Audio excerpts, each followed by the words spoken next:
I will be going over what exactly AAVE is, the debate and controversy around it, AAVE in schools, and how we can teach and incorporate AAVE in schools.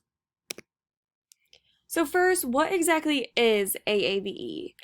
It stands for African American Vernacular English, and it refers to a distinctive speech of African Americans, which also sometimes can be referred to as Ebonics, and it basically is the differences in phonology and the syntactical structure, which makes it different from Standard American English. So what does it sound like?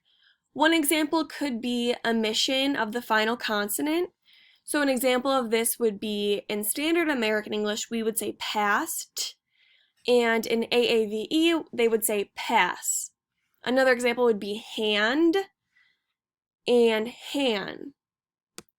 Also, the pronunciation of the f sound would be pronounced as a t or f sound. So in Standard American English, we would say bath, and in AAVE, they would say bat or bath. And another difference would be pronunciation of vowels in words that sound like ah. So, for example, the Y in my for Standard American English would be said as ma, and ride would be said as rod. And again, like I wrote down here, it has some similarities with other dialects in the United States. For example, Southern dialects. It has a lot of similarities between those. So the debate and controversy around the African American vernacular English is one side is that people believe it is improper English, they sound uneducated, and it is just basically not Standard American English, so it's wrong. And the other group of people believe that it's just a different dialect of English. It has a specific culture and community that uses it. And yeah, it's just a different dialect of English. So this is to just go in a little bit more detail. So like I said, one side of people believe that it's just a different dialect. It's not improper. They're not uneducated or not sophisticated.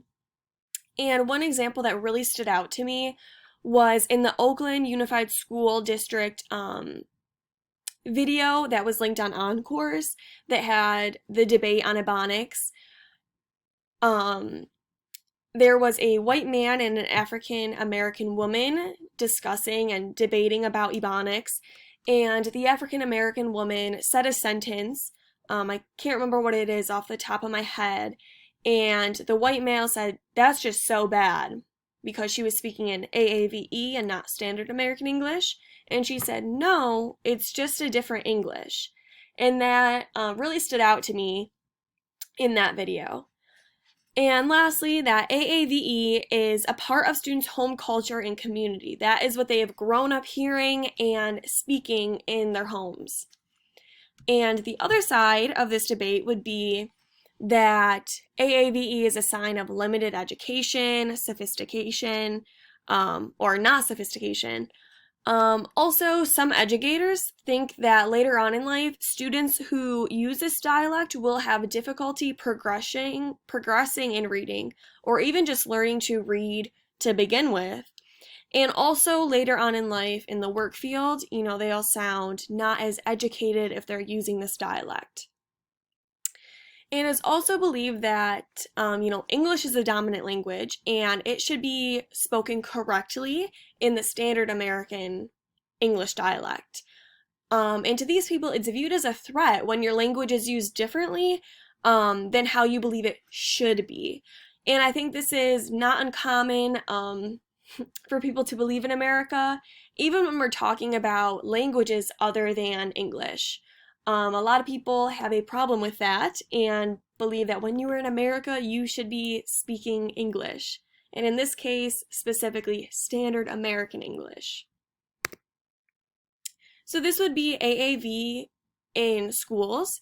So African American students deal with daily struggles of being told they speak incorrect and to learn proper English, when in reality, they are just speaking how they have grown up learning how to speak in their homes and communities.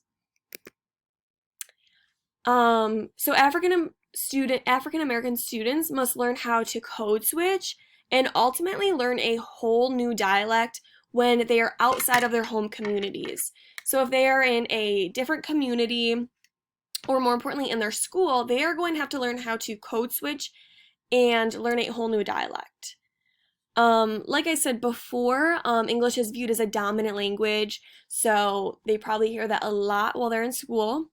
And one example that stuck out to me was in the Hobbs article that was also linked on OnCourse. There was a Wheeler's example where she provided a third grade student writing piece to multiple different teachers, and they were told to read the writing piece and basically explain what they thought about it, make corrections if there were any, and all of the teachers made the same corrections. And, Wheeler explained, these are not incorrect. The student was just writing in African American vernacular English. So I thought that that example was very interesting to read about. Also, when teachers correct students who are speaking this dialect, it can create a very big divide in the relationship between the teacher and the student, because the teacher is making the student feel like they are wrong or embarrassed of how they speak at home and with their families. And most times when teachers make corrections to students who speak this dialect, it's when they understand the meaning of a sentence, but the dialect part of the sentence or the way they pronounced it is incorrect. So an example was if a sentence in standard American English was, yesterday I washed my brother's clothes, and a student said, yesterday I washed my brother clothes, the teacher will specifically go back to wash and review it with the student. How do we say something in the past tense? We use ed, and then specifically go back to brother and clothes and make the student make those corrections. So how can we teach or incorporate AAVE in schools? It's essential for African American students' success, just like students with a first language other than English, which we have learned so many times throughout our courses in this TESOL program. It's very similar to this. So one would be to educate yourself, which I found researching this topic very, very successful for me. I did not know a lot about it. So understand that this is a dialect. It's not slang, or the student is not trying to sound unprofessional. They're communicating correctly based on, their language of communication in their community. So this is just what they've grown up knowing, and it's really important for teachers to understand that. Like we've talked about time and time again throughout our courses, is multiculturalism. So incorporate different types of Englishes and English dialects into your classroom. Create a classroom full of oral communication. That way students are able to become familiar with different types of dialects in English. And just like we know how becoming proficient in your L1 can help lead to proficiency in English, it's the same thing when we're talking about AAVE and proficiency in standard American English. Also, students will most likely have to code switch throughout the school day, so it's going to take time for them to learn when is the appropriate time to speak in AAVE and when is the appropriate time to speak in standard American English. And rather than always correcting them when they're speaking in their home dialect, teach students the similarities and differences from that dialect to standard American English. Instead of always correcting them and saying, that's wrong, this is how we say that, have them compare the two. Have them compare the two. And lastly, allow students to write like writers. So students should learn how to write for different audiences to appeal to, just like how we do, every day when teaching writing or even speaking.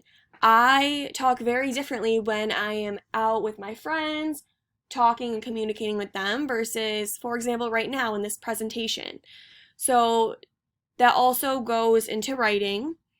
And, when students are able to write in AAVE, it allows them to write with the most representation and feeling of their writing, to really write what they're truly mean and truly thinking. Just like we've learned that when students are able to either translanguage or write in their L1 as well. So yeah, those are some strategies we can try to implement as teachers for students who use African American vernacular English.